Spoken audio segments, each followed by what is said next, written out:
Soca Vitre, le spécialiste de la menuiserie en aluminium, des volets roulants, des vitres et des rideaux métalliques. Fantar revuka Natura. Isanufkar la vernis afka, si beurre de karité. Natura, le meilleur de la nature. Soca Vitre, nature, manulcho anao ni vavao.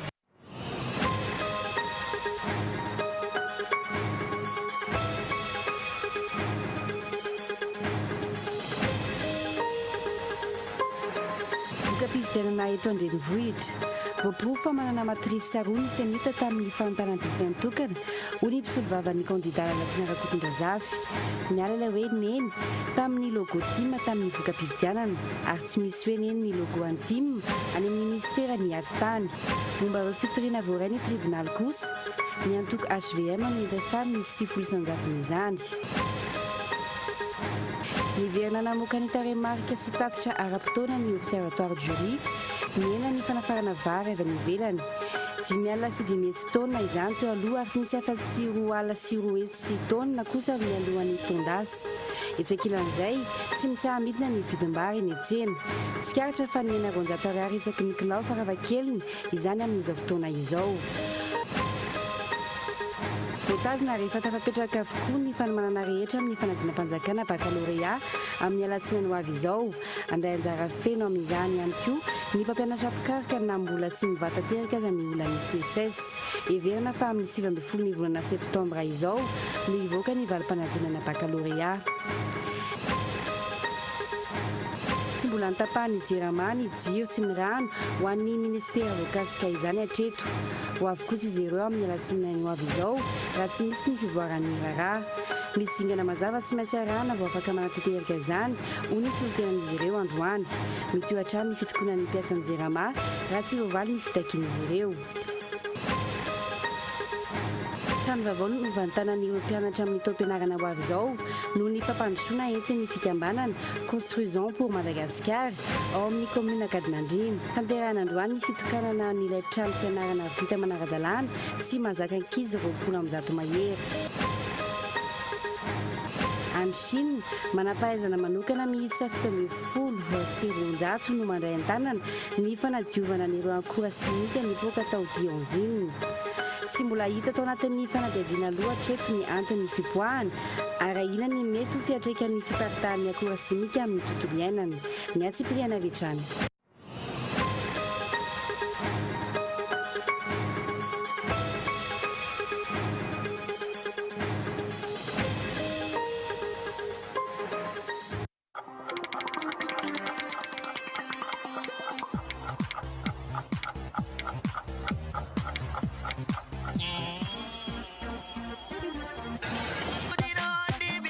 Soca Vitre en Outapénac.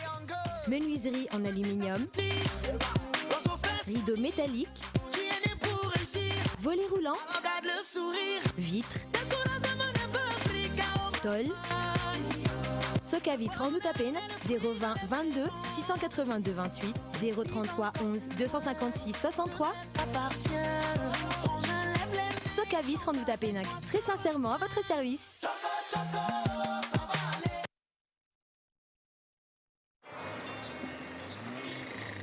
Routière.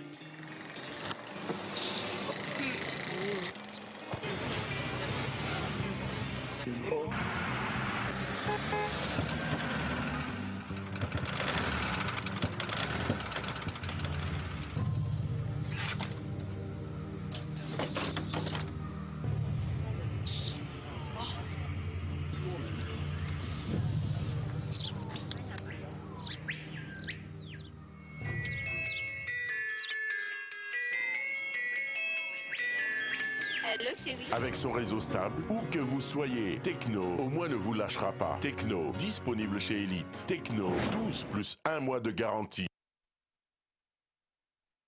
Ny hazo ny vaniko lakana, ny taninandriny ny tsara. Ny orinasa Madagascar Evolution Immobilier dia vonina anome fahafa-po hanao an-trano an'izay mikasa hividy tany.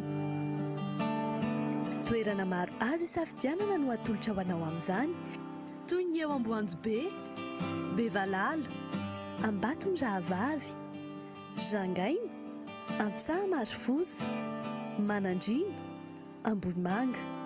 maimaimpona ny fitsidiana ary mampandrisaina anao amin'ny fikarakarana ny taratasy rehetra.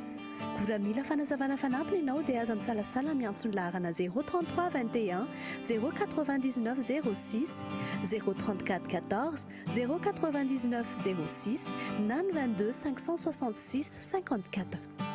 Madagascar Évolution Immobilier, un avenir sûr, investir, bâtir pour le futur.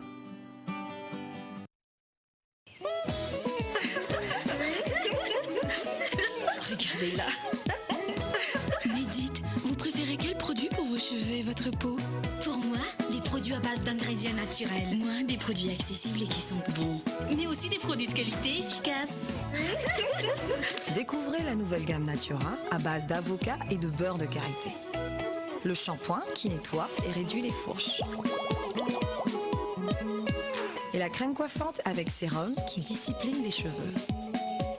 Natura, le meilleur de la nature.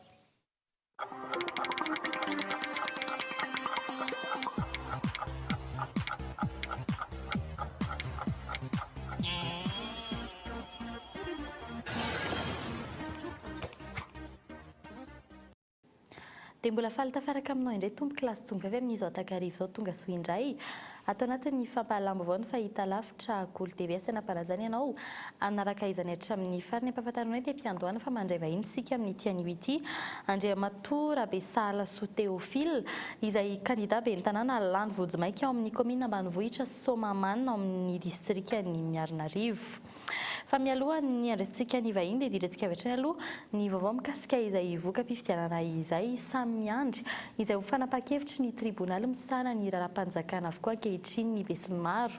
Tsy mamoaka vaovao kosa ity ratsa-pitsarana ity hatreto raha ny fanadiny izay nataonay kosa dia fantatra fa ny kandida-panjakana no naharaisana fitaraina sy fitoriana be indrindra manerana ny nosy. Eto Andrenivohitra kosa voaporofo ny mpisolo vavan'ny kandida Lalatiana Rakotondrazafy fa logo osy ka nampiasainy antoko tima tamin'ny bileta tokany teto Antananarivo. Porofon'izany nanjavony ilay soratra hoe neny tamin'ny famoahana voka-pifidianana ny fanadidiny Gaëtan Retsilavo.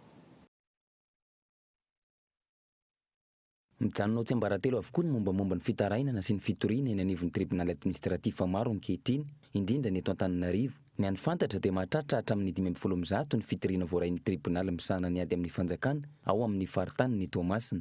Anjatony ihany koa ny voaray amin'ireo tribonaly hafa. Eninjato sy arivo ny voaray ho an'ny faritra Analamanga. Amin'ny ankapobeny ny kandida ny SVM no ifotoran'ny ankamaroan'ny fitoriana amin'izy ireny manodidina ny fizarana vola mandritra ny fotoam-pifidianana. Firaisana tsy kombakomba amin'ny olon'ny senita amin'ny fanaovana razo amin'ny lisam-pifidianana, alabato, fanaovana amboletra sy tsindry ary fandrahonana samy hafa amin'ireo mpiasam-panjakana isan-karazany. Fampiasana PV efa novaina sy osoko fampiasana fitaovam-panjakana. Ho an'ny eto Antananarivo renivohitra manokana, isan'ny andrasan'ny mpanara-baovao ny momba ny didim-pitsarana avoaka ny tribonaly amin'ilay logon'ny bileta tokana an'ny antoko tim. Raha ny zava-misy farany, niova ho tim matsotra ny hoe tim maneny. Nandritra ny fanambarana ofisialy ny voka-pifidianana Vonjomaika teny amin'ny senita ny Alarobia 12 ny volana Aogositra farany teo. Ho an'ny mpisolo vavan'ny kandida Lalatiana Rakotondrazafy, porofo ireny fa marim-pototra ilay fanatsiniana na contestation nataon'izy ireo ary logo osika no narotsaka teto Antananarivo nefa nekeny senita sy ny fitondram-panjakana izany. Baribary fa tsy naverin'ny senita tao tsony le hoe neny tamin'izy namoaka an'le lisitra ny voka-pifidianana Vonjomaika. Aminay zany marim-pototra ny fanakianana izay nataonay miampy an'le 70 izay nahitanay sy nitondranay porofo moa zany izay ny antony ilazanay hoe mety hiafarany amin'ny fanafoanana ny fifidianana, valim-pifidianana na ny opération électorale eto amin'ny commune urbaine Antananarivo mety hiafara amin'izay ity raharaha ity. Zavatra roa no azon'ny tribonaly administratif manoloana izany. Ny manafoana tanteraka ny fifidianana eto Antananarivo renivohitra na manafoana ny vato azon'ny tim raha ny fahitan'ireo pomba ny Lalatiana Rakotondrazafy ny zava-misy ankehitriny. Na izany aza ny fanafoanana ny valim-pifidianana ny marim-pototra kokoa izy ireo. Ankoatr'izay, nilaza ity mpisolo vavan'ny kandida Laharana Fahasivy ity fa manana matrisy roa ny senita. Ary eto zany dia hita sy tsapa fa manana matrisy roa zany ny senita. Rehefa inona ny avoaka ilay misy an'ilay soratra hoe neny rehefa inona ny tsy avoaka ilay misy soratra hoe neny. Aminay tanay fa tsy azo itovirana zay. Na inona aloha ambara na inona porofo ny kitoto sy ny tsy fahaiza miasan'ny senita hatrany ny tranga tahaka izao. Porofo ihany koa izany fa tsy milamina tanteraka ny raharaha eto amin'ny firenena. Logo hitam-bahoaka tahaka ireny dia ahitana fahadisoana. Raha nanontaniana momba izany ny senita izay nampanota ireny bileta tokana ireny dia nilaza fa any amin'ny tribonaly administratif izao ny Paul. Nanaprofo ny vondrona mapara fa mbola manana ny toerany eo amin'ny sehatra politika eto amin'ny firenena. Profon'izany izy ireo ny fandreseny tamin'ny renivohitra partany toa ny Toamasina Mahajanga ary Antsarana na eo ihany koa ny ao Fianaratsoa na dia mbola misy olana aza ny voka-pifidianana ny Alatra sy ny Osika izay nitondran'izy ireo fanazavana ihany koa ny renivohitra partany ireo izay kitry farany fampandrosoana sapatra ranambarana ny fanambarana izay nataon'ny biro politika ny mapara teny amin'ny trano fandraisam-bahiny iray androany aroany fanampanazavana. Amin'ny mapara zany dia ny vahoaka mpifidy no manery ny mapary izay vondrona politika manana solombavam-bahoaka maro an'isa indrindra ao amin'ny antenimieram-pirenena ary izao indray hitondra ny commune kitro ifaharan'ny fampandrosoana isaparitra hiasa ao fampandrosoana ifotony izay miantsika mivatana amin'ny andavanandro ny tonina. Raha mbola mitohy izao tsy fahamarina toerana ara-politika izao. Koa mipetraka ny fanontaniana. Ahoana marina ny hevitro fitondrana io amin'izany tsy fitombenana ara-politika izany. Io ve vonona hiatrika ny mapara ho tombotsoan'ny vahoaka. Manery antsika hibanjina ny ho avy ny vahoaka tamin'ny ialana safidy izay nataony. Efa nambaranay tamin'ny fanambarana farany nataonay mialohan'ny fifidianana fa vonona ny mapara amin'ny fitadiavana ny vahaolana ametrahana ny fahamarina toerana ara-politika eto amin'ny firenena. Anisan'izany anie fametrahana ny convention de stabilité.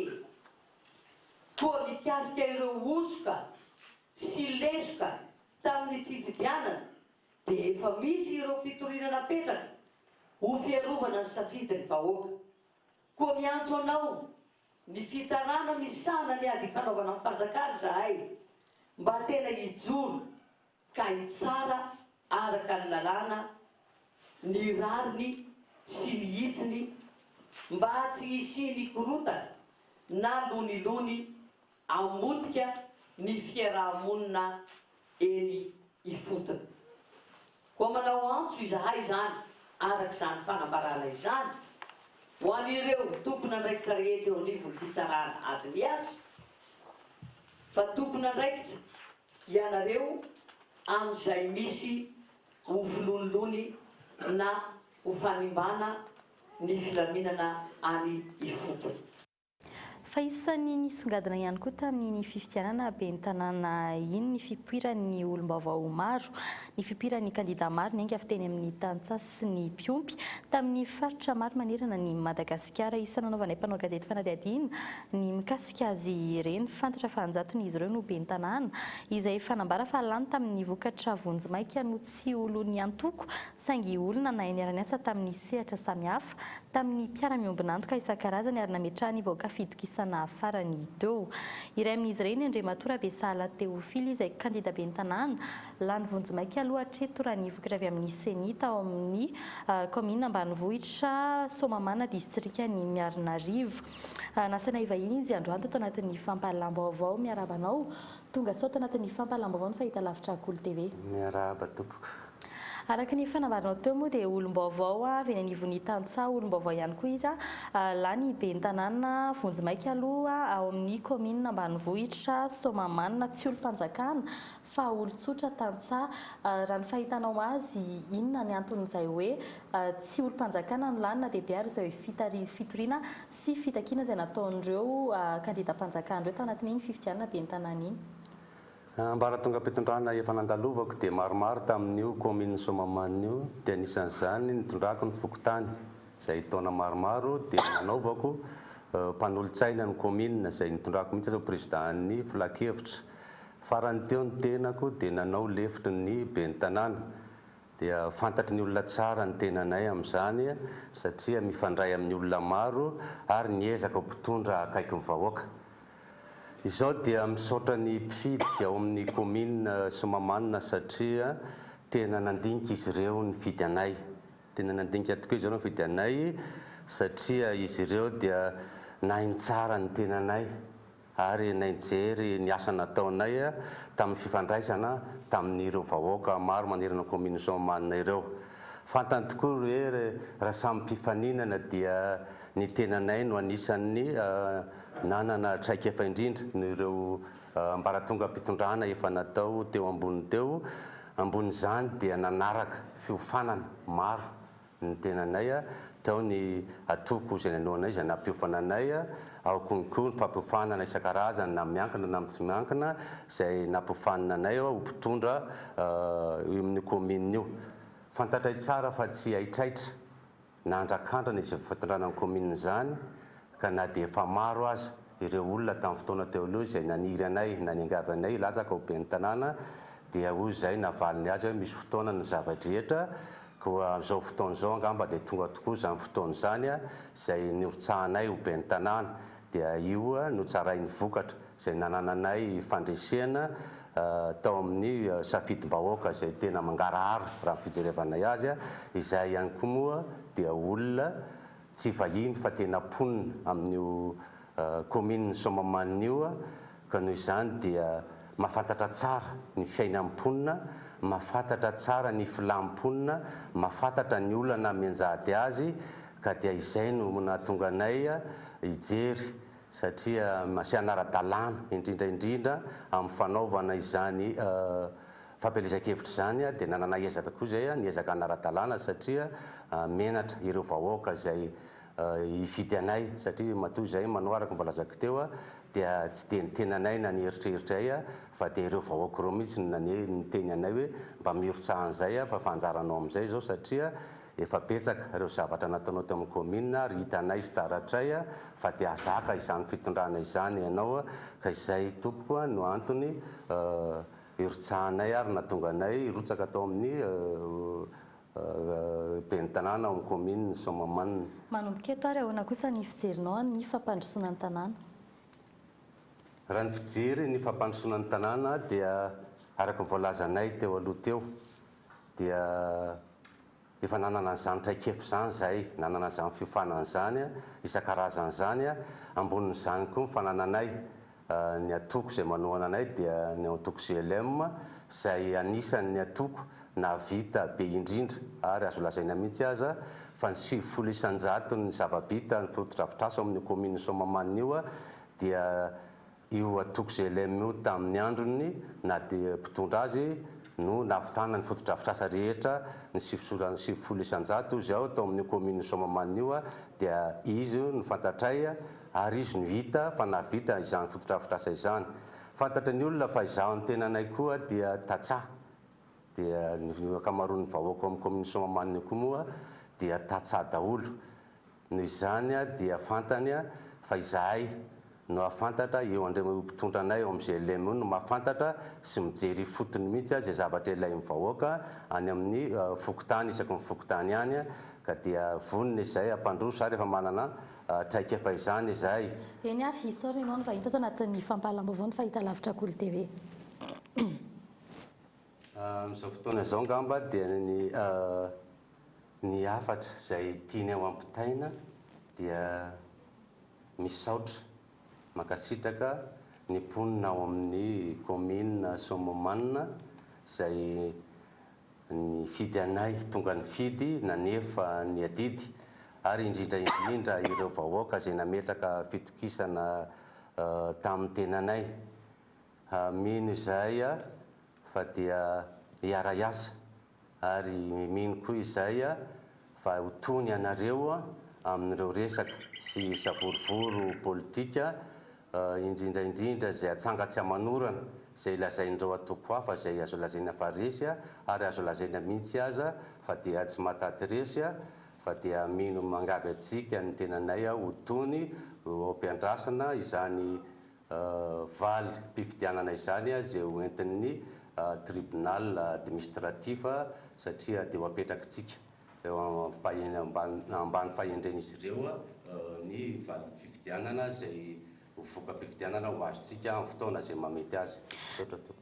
Ny vaovao ny fampianarana no izantsika ny fampahalam-baovao na namafy ny sy ny fanadina-mpanjakana baccalauréat manomboka ny alatsinainy ho avy zao ny avy ny Université n'Antananarivo sy ny Office du Bac mpikarakara ny fanadinana efa milamina avokoa ny fanomanana ny fanadinana manomboka amin'ny fiambenana hatramin'ny fitsarana sy ny famoahana ny valiny araka ny fanazavan'ny mpikarakara indray anjara amin'ny fanadinana io ihany koa ny mpampianatra mpikaroka na tsy mbola mivaza ny olana fanadihadiana Lili Rapiata.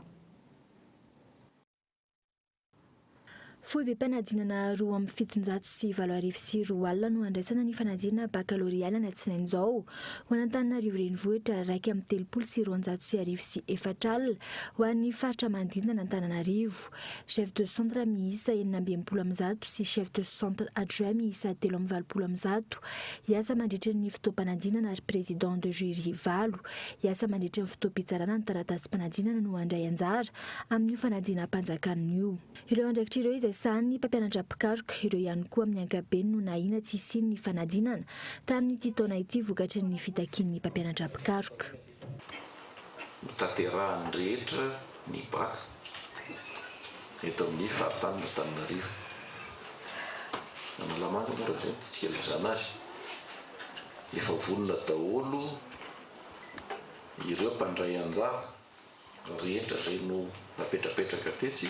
Ny fanomanana dia tsy mijanona mihitsy fa nytoy foana satria samy hitanareo teo eto amin'ny faritra Analamanga mibetsaka indrindra ny kandida. Efa milamina araka izany ny fikarakarana sy fiatrehana ny fanadinana baccalauréat manomboka amin'ny alatsinainy izao. Ny 20 volana septambra no vinavinaina ivoahan'ny valim-panadinana. Mbola tsy mivanta teraka kosa ankilan'izay ny olan'ny syndicat-ny mpampianatra mpikaroka. Fanomezany tokony fampianana amin'ny ampahany ilay didim-panjakana 12-16 ihany no vita sonia araka ny fanazavana ireo mpampianatra mpikaroka. Isan'ny takin'izy ireo ihany koa ny ampidirana ny fampianana ny didim-panjakana 12-14 ao amin'ny volavolan-dalàna feno teti-bola taona 20 sy 2000.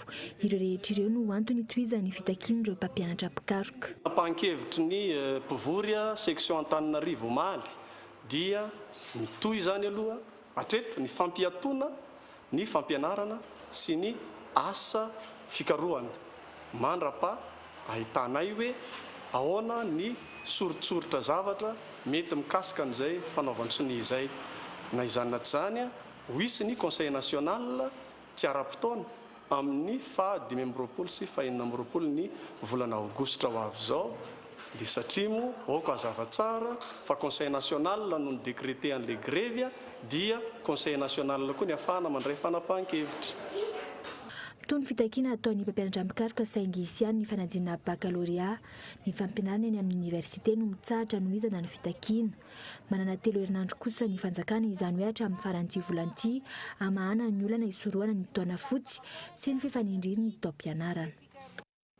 Eo amin'izay vaovaon'ny fampianaran'izay hatrany raha tsy ny tapahafan'ny mpianatra afaka tamin'ity taom-pampianarana na 10,4 ity raha nitarehimarika azy manerana nosy teo amin'ny fanadinam-panjakana BEPC ny fampitomboana ny letam-pahaizan'ny mpianatra no anton'izao raha nambara ny tale jeneraly ny fanabeazam-pirenena na olona ihany koa anefa etsakilan'izay na fitsiky ny sekoly tsy miankina na mpanala kandida libra maro andray fepetra ny ministera amin'ity taom-pianarana ho avy ity fanadina itoany Indrezatofo.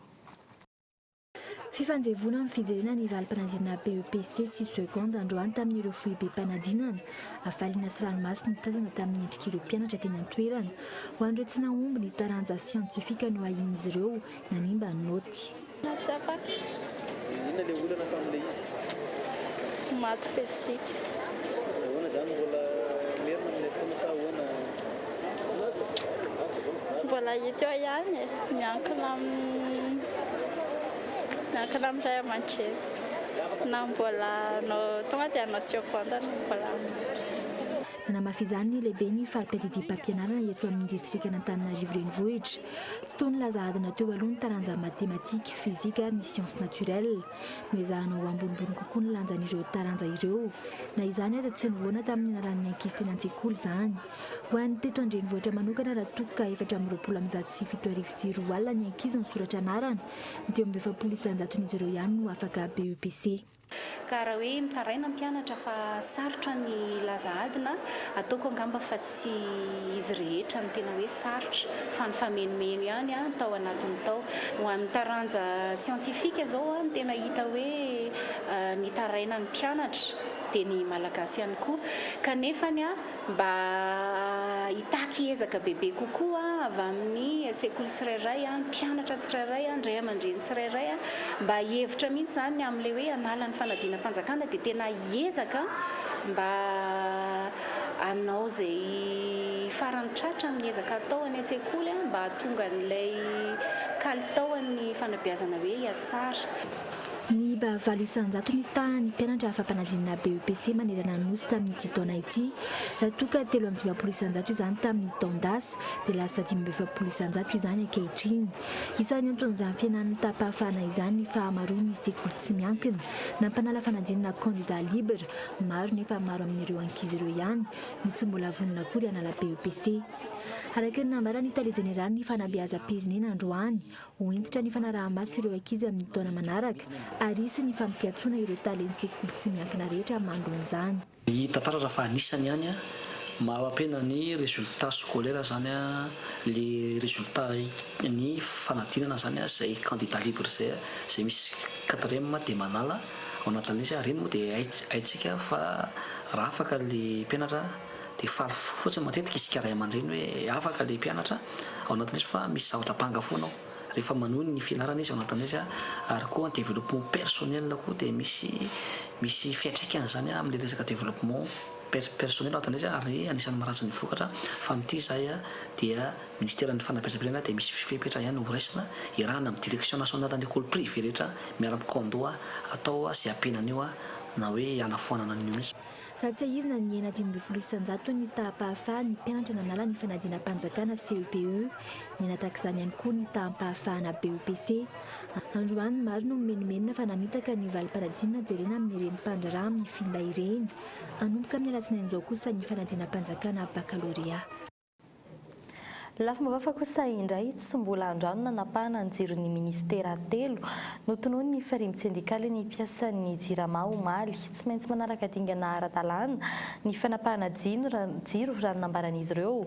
Tsy mbola nisy vokany ihany koa ny fampitiniana sy ny fanelanelana ny arana tamin'ny inspection du travail mitony fitokonan'ny mpiasan'ny Ambojatovo mandra-pivalony ny teboka rehetra izay nangatahany ireo. Fanadiny Oliva Antriniala.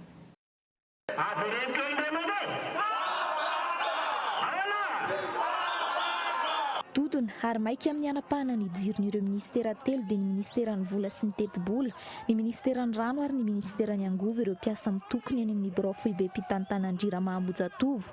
Tsy afaka nanao amboletra amin'izany anefa izy ireo raha nambaran'ireo mpitarika ny tolona mila hajaina sy apetrapetraka ny dingana rehetra tokony arahana amin'ny fanapahan-jiro tahaka izany. Isika tsy afaka manao foana aloha dia izay ny zavatra ao atao eto. Tsy tombontsoantsika zany manao zavatra hoe bavure hoe tena midona amindrindra zany. Zay aloha dia alao atao. Fa tsika manao zavatra ampanendrena sy ampitoniana nefa ny tena mandamina ara-dalàna. Titaratsinainy fa 17 Aogositra 2015 izay dia voatery ampianto ny famatsiana jiro sy rano izay ampiasanareo marapa tonga ny fanapahan-kevitra avy aminareo.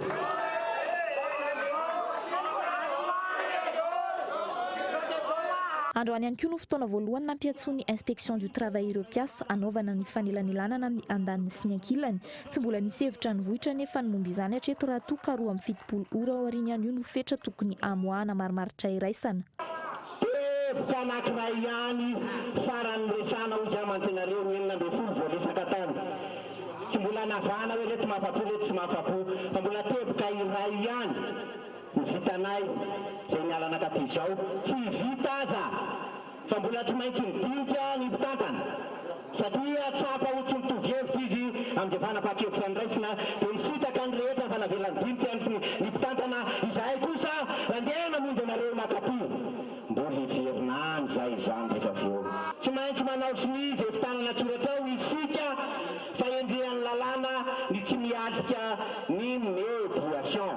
Efa ny odiody sy ny ambina ireo ministera telo voatonona ireo ny Emoreg Androany hankilan'izay mitoy ny fifampiandaniana eo amin'ireo samy mpiasa mandeha ihany koa ny fanambarana isan-karazany any amin'ny haino aman-jery samihafa ankehitriny milaza fa tsy miara-miasa na miara-mitolona amin-drakoto intsony raha be sy ny sisa ho an'ireto mpiasa manao fitokonana ireto tatitra hafa izay avy any amin'ireo an-daniny novoarain'ny Prime Ministre ka nahatonga azy tsy ho resy lahatra amin'ny hetsika araka ny nambarany omaly miantso fifampitsinina mivantana amin'ny Prime Ministre ihany koa araka izany ny farimy sindikaly izay manao fitokonana.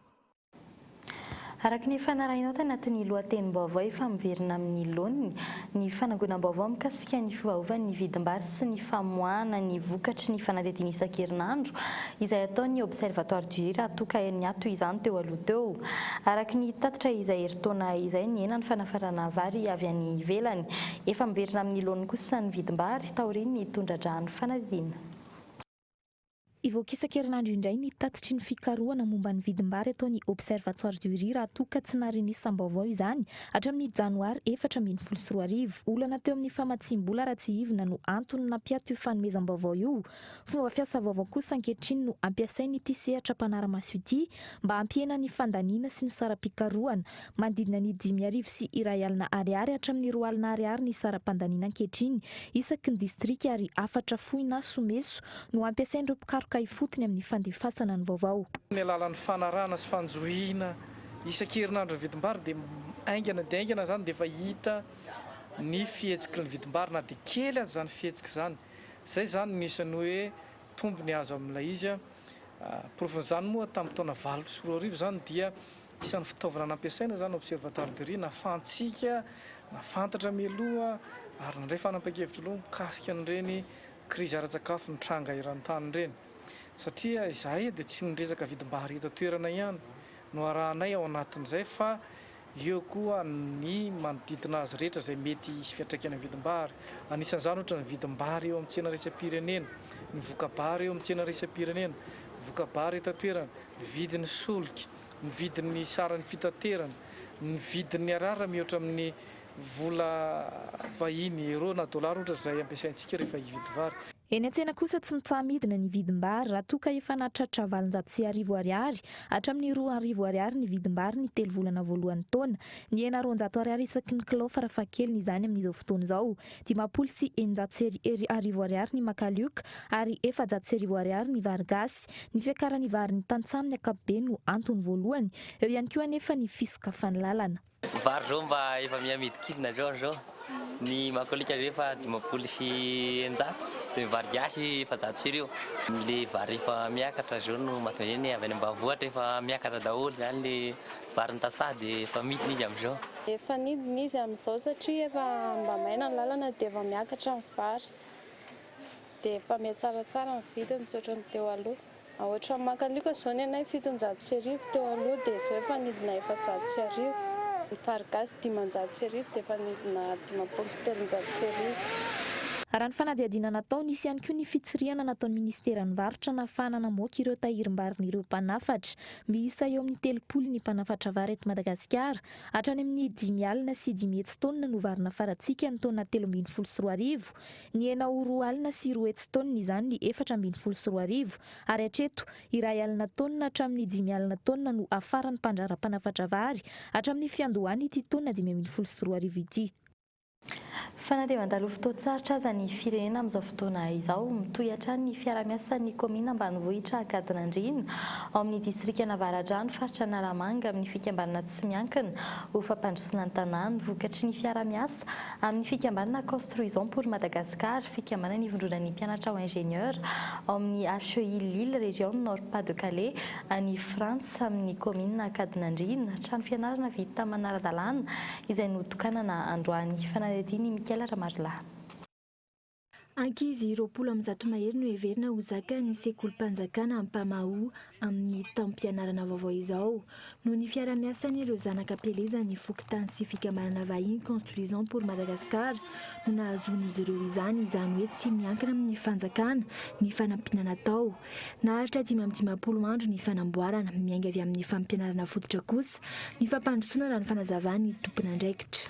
Nisy antony manokana nanatsarana ilay toerana satria rehefa nanao fikarohana ny toerana izay tokony ho hatsaraina izay dia ny EPP Ampamaho ny ratsy indrindra ary ny tato anatiny tany ny W zararanisy efa tapaka, ny ankizy misy mipetraka amin'ny tany, ny latabatra mpampianatra efa tsy nisy fipetrahana tsofa fa nitsigidina ary ny tafo TTB fa ny tafo moa izany vao nisoloandry zareo fa ny trano efa tsy nety nianarana intsony mihitsy tato anatiny.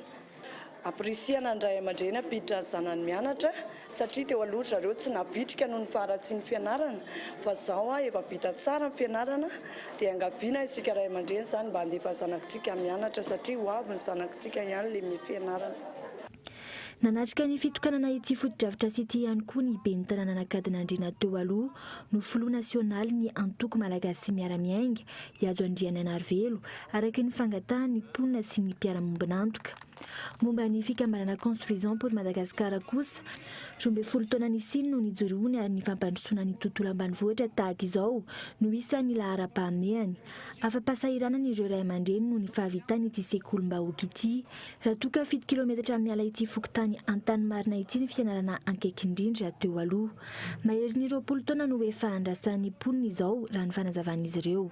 Raha fahitako n'izao fahavitan'ny fianarana EPP Ampamaho izao aloha dia tena feno fitiavana sady fankasitrahana ary tena misaotra anareo izay nanatalenta rehetra na ny avy any ivelany na avy eto an-toerana. Tena sahirana mihitsy aloha izay satria teo ireo fitetevan'ny tafitrano rano be hatrany amin'ny kitrokely no ianaran'ireo zaza ireo niteraka tsy fahasalamana ary niteraka fahatapatapahan'ny fianarana tokoa no ny antony amin'izay rehefa tonga ny fotoana ny fahavaratra.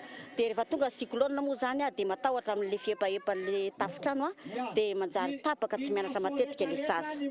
Mahafinaritra izany satria any fokotany ity mihitsy izay no fokotany.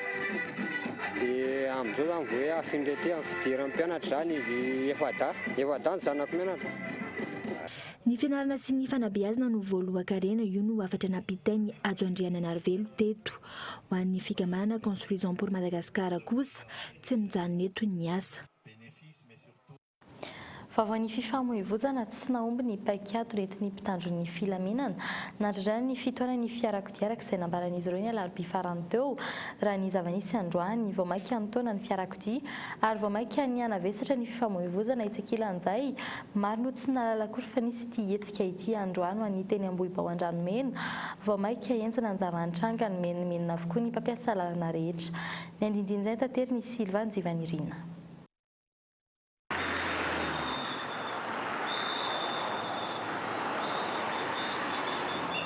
Sokafana mba handehanan'izy ireo avokoa ny tandrozotra rona ny 200 izany hoe ny velaran'ny arabe rehetra.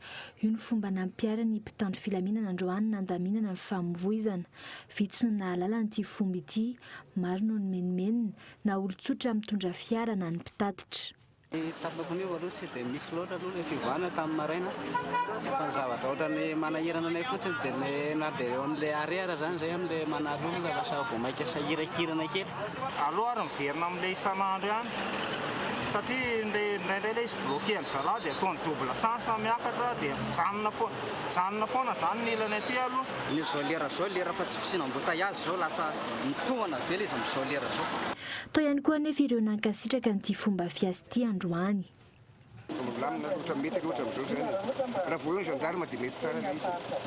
Izay ny ampita tafika izany fotsiny tsara androany. Fa mbola tsy tena hitako tsara eo na fandaminana izany amin'ilay ataon'izareo. Mametraka ny paikady izay heverina ampihenany fotoan'ny mpampiasa lalana ny tanjona raha ny fanazavan'ny Gendarmerie Pyrénéenne ny fampiarana ny RRI na ny approche par les résultats rapides izany hoe mitady vokatra malaky sy tsara ao anatin'ny fotoana fohy. Ny fahavitan'ny marquage au sol no tokony ataon'ny mpanao lalana. Izana zany izy io mba hiena ilay fotoana lany mety gaga le olona hoe fa hoana no misy mijanona ela any Talatamaty na Irian-Dranomena. Iny zany a karazany hoe fanandramana mihitsy dia kajiana zany le fotoana lany amin'le hoe mandeha samy mandeha sy ny fotoana lany amin'le hoe atao mifandimby ny avy any Antananarivo sy ny avy any Ivato sy Ambohidratrimo. Ireo lalana mivoaka sy miditra an-drenivohitra no nanaovana ny hetsika toy ny eny Ambohibao, Anozato, Ampitatafika ary Soamanandrariny. Mbola fanandramana ihany ity androany ity raha ny fanazavana azo. Raha ny fanazavana Zandarmariam-pirenena mbola haritra 100 andro ity fomba fiasa ity. Eo amin'izay vaovao ny sosialy izay hatrany ny fitiavana sy ny finiavana amin'ny asa atao no mampahomby ny famelomantena ny fianakaviana iray ho eny ankadikely lafindray isika. Atao anatin'ity fanadina manokana mikasika ny asa madinika ity Madame Beby, mpampianatra misotro ronono, mpanao sary voaravaky ny loko maro samihafa miendrika fampianarana ny ankizy no entina amintsika ao anatin'izany. Doany Endre Jatofo.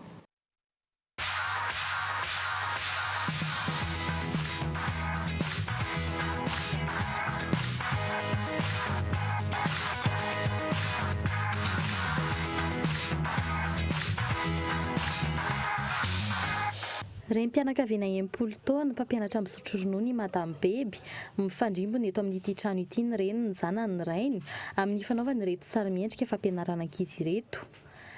I Madame Beby no tompon'ny ketrika eto 30 taona mahery izay nanaovany ity asa ity, tsy nisy fianarana manokana, tsy nisy fiofanana.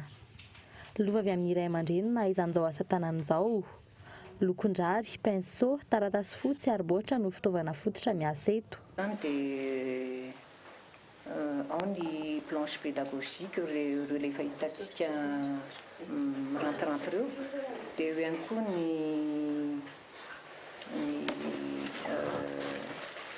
loto, jeu éducatif izy io, loto dia izay misy pion anakeniny ao anatiny miaraka aminy, dia eo ihany koa ny domino ireo hitantsika ireo izay miisa ohatran'ny domy ihany, 20 no isany, fa misy karazany izy ireo. Ny sekoly ny mpampianatra ary ny ray aman-dreny no manjifa ny asa vitan'ity fianakaviana ity. Ny mpianatra eny amin'ny ambaratonga voalohany mahazo tombony amin'izany, tsy misy prix fixe, arakaraka ny sary sy ny lesona eo aminy ny vidin'ny ray, na izany aza arivo ny lafo indrindra. Ny mpanjifa moa tsy mivoana amin'ny fampianarana dia ny mpampianatra zany. Dia eo ihany koa ny ray aman-dreny. Eno na dia ny ankizy kely izy ny an-dalana eny dia manana amin'ny goteny izy dia mitany hoe mahasoa azy ny lesona dia hoe fidiny. Fa ny tena mpanjifa anay zany izao dia ny mpampianatra ny perinasa mihitsy any amin'ny salle de classe any izy dia pendant la récréation iny dia mijery kely an'itony zavatra itony dia maka an'izay sary mifanandrify amin'ny lesony io. Mpampianatra ary mampita ny fahaizany amin'ny olona maro i Madame Beby amin'ny talenta ananany. Isany azo tombontsoa tamin'izany Mirana. Afaka manao ny asan'ity fianakaviana efa miara-miasa amin'izy ireo ity ankehitriny. Fa mila fahaizana zany ilay mandoko an'ilay izy fa tsy hoe natao an'ny olona rehetra mandoko azy. Misy mantsy mahita hoe izay te handoko dia manao izy. Nefa ny tena mila fahaizana na ny fitazona an'ilay pinceau ary. Indraindray mantsy miparitaka ilay izy. Tsy ny olona rehetra no mahay miangaly sy mampiteny sary tahaka izao raha nambaran'i Madame Beby. Isan'andrisika azy ianao ity asa ity ny fahitany fa tsy fampiny ny mpianatra fomba fianarana mahomby nefa aingana. Isan'ny mampiroborobo ny fampianarana eny amin'ny fanabeazana fototra ny asa tanana tahaka izao. Hatreto anefa mbola olana amin'ny fianakaviana ny tsy fahampiany ny fitaovana ampiasaina na tsara bebe kokoa ny kalitaon'ny asa. Efa nikeny ministeran'ny fanabeazam-pirenena ny asa tanan'izy ireo. Mananteny ireo izay malala-tanana sy vonona hiara-iasa izy ireo araka izany. Vaovao ny fanatanjahantena, fahombiazana tanteraka ny voka-daloa ny ekipam-pirenena malagasy, niatrika ny lalaon'ny nosy 2024 amin'ny taranja tenisy. Nanao tatitra mikasika izay ny federasiona malagasy ny taranja ity izay tanteriny miarana atao anatin'ity fanadina manaraka ity. Isan'ny taranjam-panatanjahantena namokatra zato isan-jato tamin'ny lalao nosy farany teo ny taranja tenisy tamin'ireo atleta 10. Niaro ny voninahim-pirenena tokoa mantsy dia samy niambozona medaly volamena avokoa ny tsirairay avy no teto an-drazana. Sambany teo amin'ny tantaran'ny lalao nosy ho an'ny tenisy malagasy ny nahazoana fahombiazana feno toy ny tamin'ity andian'ny fahasivy ezaina ny tazona trany izany lenta ny mpilalao tenisy malagasy izany. Isan'ny fantoan'ny federasaona malagasy ny taranja tenisy amin'izao mba hahatongavana amin'izany tanjona lehibe izany ny fandrenana kianja fanampin'ny efa misy ankehitriny. Tamin'ity ary sambany amin'ny tantaran'ny tenisy ny hoe nisy zato isan-jato ny médaille azo. Hita zany ankehitriny fa manana ny lanja ny tanteraka ny taranja tenisy amin'ny sport eto Madagasikara ary zay ny antony anaovanay antsoavo an'ireo tompon'andraikitra ireo malala-tanana ny amin'ny hoe efa manana ny autorisation eo anivon'ny commune ny tenisy ny fédération amin'ny ananganana ny centre fédéral. Raha vita soamantsara io dia misy terrain anankidimy zany ho vita miaraka amin'ilay centrale izay efa misy eo ankehitriny ho lasa vaovao. Anisan'ny anankiray programma tena mba hitahitanay ary manao antso avo zay ireo tompon'andraikitra. Efa nidina nanomboka ny farany herinandro lasa teo ihany koa ny fifaninanana nasionaly ho an'ny sokajy rehetra miainga amin'ny U8 hatramin'ny vétéran ho fanombohana amin'ny fanapariana ny taranja tenisy fotony dia misy ny hetsika mini tennis pour tous izay karakarain'ny fédération amin'ny alahady ho avy izao iarahana amin'ny atleta miatrika ny lalaon'ny nosy. Manomboka amin'ny sivy izy io ny fahaenina amin'ny folon'ity volan'ity zany etsy Mahamasina eo amin'ny point carré misy minitera tenisy kely be da be ho ataonay eo anasany ny ankizy. Manentana anareo izay ho tonga ao amin'ny Mahamasina square point carré amin'ny alahady izao ny fotoana amin'ny sivora. Any Chine manam-pahaizana manokana misy 700 no mandray ny tanana ny fanadiovana ny akora simika nipoaka tao Tianjin. Tsy mbola hita tao anatin'ny fanadina aloha hatreto ny antony fipoahana. Mbola tsy matanteraka ny afo hatreto ahina ny mety ho fiantraika ny fiparitahana ny akora simika amin'ny tontolo iainana any an-toerana. Vao nisongadina teto an-toerana voka-pifidianana ho an'eto an-drenivohitra voapirofo fa manana matrisy roa ny senita tamin'ny fantanany bileta tokana ho ny mpisoloavany kandida Lalatina Rakotondrazafy. Fa niverina namoaka taremarika sy tatitra rapotona kosa ny Observatoire du Riz ny enany farafarana vary avy any ivelany. Voatazona rehefa tafapetraka avokoa ny fanomanana rehetra amin'ny fanadinana mpanjakana baccalauréat izay ho tanterahana amin'ny alatsinainy ho avy izao ary farany tsy mbola notapahany ny jirama ny jiro sy ny rano any ministera izay voakasika izany hatreto ministera izay miisa 3 dia izay koa no entina manakatona ny fampalamavao amin'ny ity androany ity raha pisy tahaka izao indray ny fotoanantsika manaraka veloma tompoko.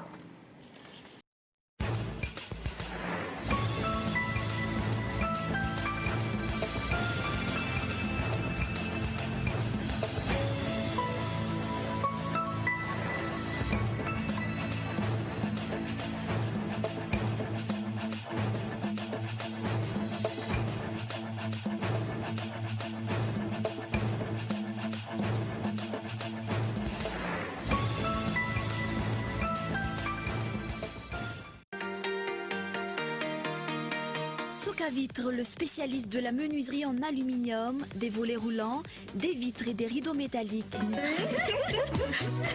Fantar Vukajana Natura, Isanufkar Navamni Zafka, 6 beurre de karité. Natura, le meilleur de la nature. Ni fampalalamba vao ni rahanao tamin'ny soka vitre, nature.